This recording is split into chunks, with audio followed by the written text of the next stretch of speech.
ओम श्री लक्ष्मी नारायण जी नमः। सुख सागर 10वां सकंद 56वां अध्याय। श्री कृष्ण जी का जामवंती व सत्यभामा से विवाह करना। सुखदेव जी ने कहा, परीक्षित, जिन दिनों प्रद्युम्न शंबरासुर के यहाँ था उन्हीं दिनों सत्राजीत यादव ने पहले श्री कृष्ण जी को मणि की जूठी चोरी लगाई। पीछे से लज्जित होकर अपनी कन्याओं ने विवाह दी। यह सुनकर परीक्षित ने विनय किया कि हे कृपा निधान, सत्राजीत ने वह मणि कहाँ से पाकर किस तरह श्याम सुंदर को उसकी चोरी लगाई और फिर क्यों कर अपनी कन्याओं ने विवाह दी। सुखदेव जी बोले, सत्राजीत नाम का यादव द्वारकापुरी में रहता था। जब उसने बहुत दिनों तक सूर्य देवता का तप व ध्यान सच्चे मन से किया, तब सूर्य भगवान ने प्रसन्न होकर उसको दर्शन दिया और सेमंतक मणि उसे देकर बोले कि तुम इस मणि को मेरे समान जानकर नित्य विधि पूर्वक इसका पूजन करना तो सुख से रहोगे। जिस नगर व घर में यह मणि रहेगी वहाँ रोग व दरिद्र किसी को न होगा, अनाज की महंगी नहीं पड़ेगी। जो कोई सच्चे मन से इसकी पूजा करेगा उसके घर रिद्धि सिद्धि बनी रहेगी।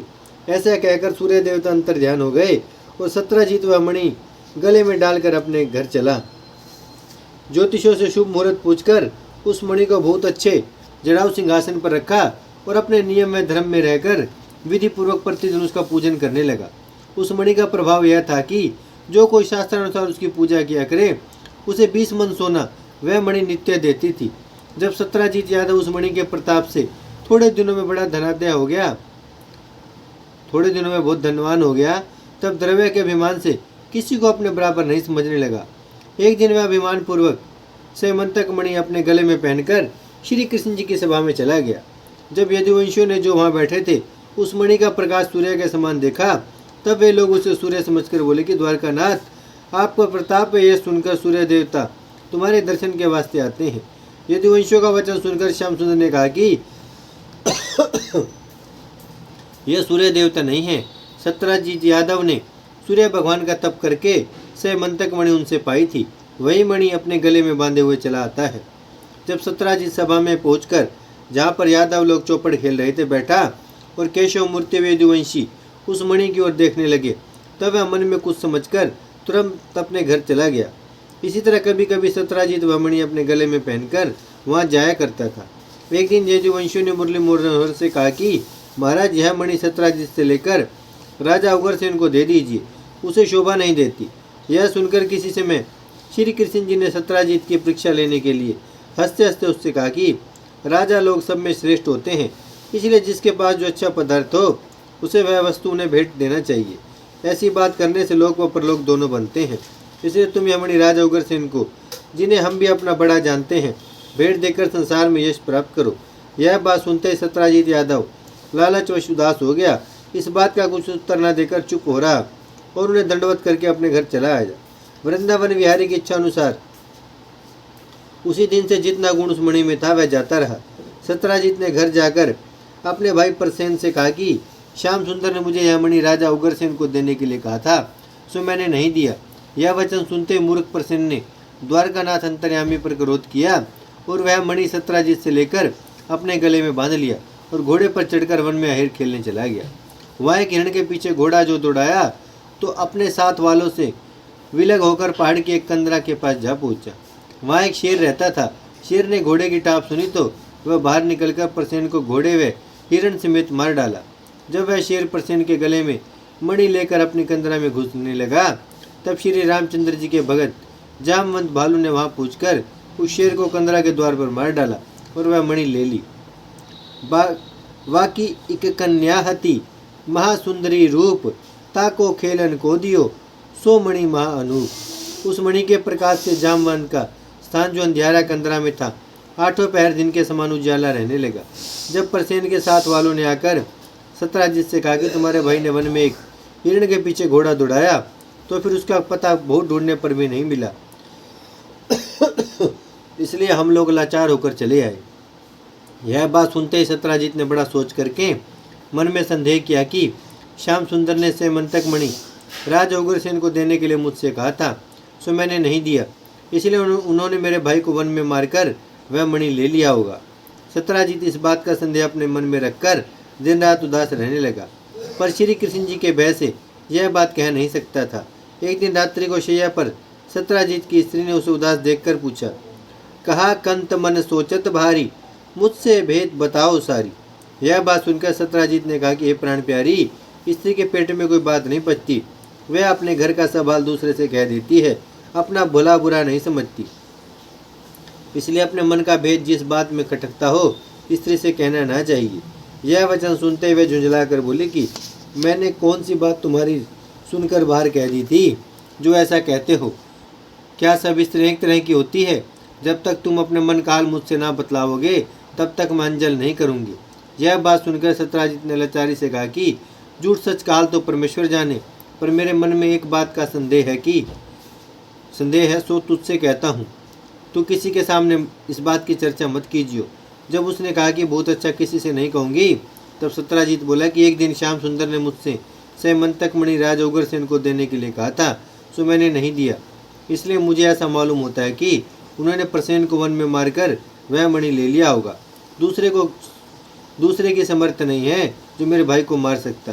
सत्राजीत तो यह बात अपनी स्त्री से कहकर सो रहा, पर उसकी स्त्री रात भर सोच विचार में जागती रही।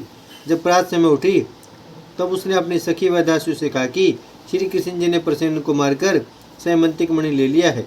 यह बात रात को मेरे स्वामी ने मुझसे कही थी, परंतु तुम लोग किसी के सामने यह चर्चा मत करना। हे राजन, स्त्रियों के पेट में कोई बात नहीं पचती।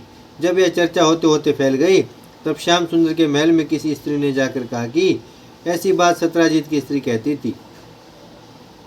जब यह झूठा कलंक सुनकर मुरली मनोहर की स्त्री आपस में यह सोच करने लगी, तब उनमें किसी ने वृंदावन विहारी से कहा कि महाराज, आपको सत्राजीत प्रसेन के मारने व सैमंतक मणि लेने का कलंक लगाते हैं। चहु दिशी फैली बात यह है, जानत राजा रंक, सो उपाय अब कीजिए, जा में मिटे कलंक।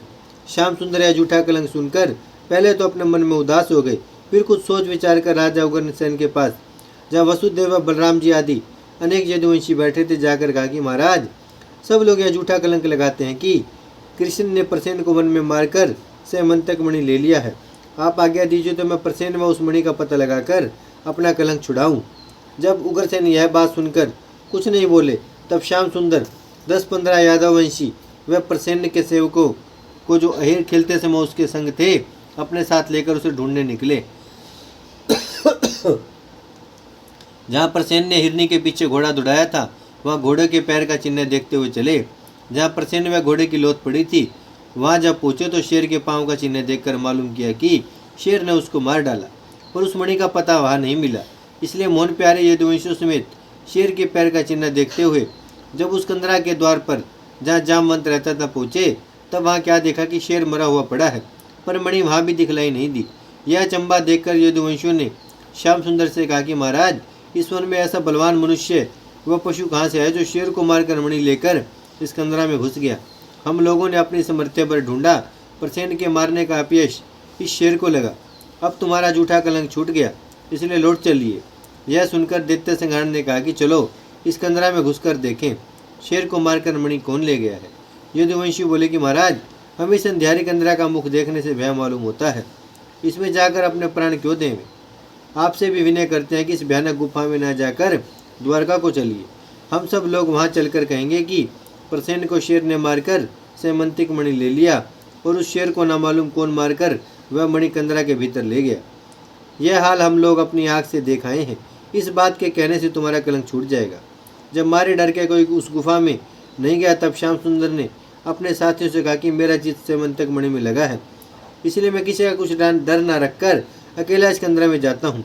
तुम लोग 12 दिन तक मेरी आशा यहाँ देखना। इस अवधि तक कंदरा से बाहर आए तो अच्छा, नहीं तो यहाँ का हाल घर पर जाकर कह देना। 12 दिन की अवधि करी, गए तहाँ ये दुराए, यादव जितने संग थे, रहे द्वार पर छाए।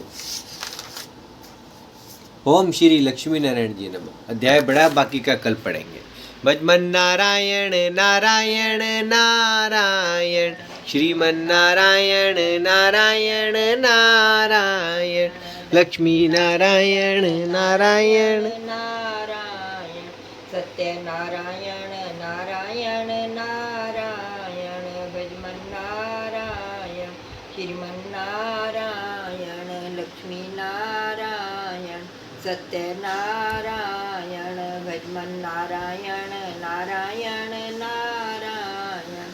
भागवत भागवत महापुराण की जय, लक्ष्मी नारायण भगवान की जय, गौ माता की जय, गंगा मैया की जय, धरती माता की जय, शिव परिवार की जय। हर हर महादेव। हर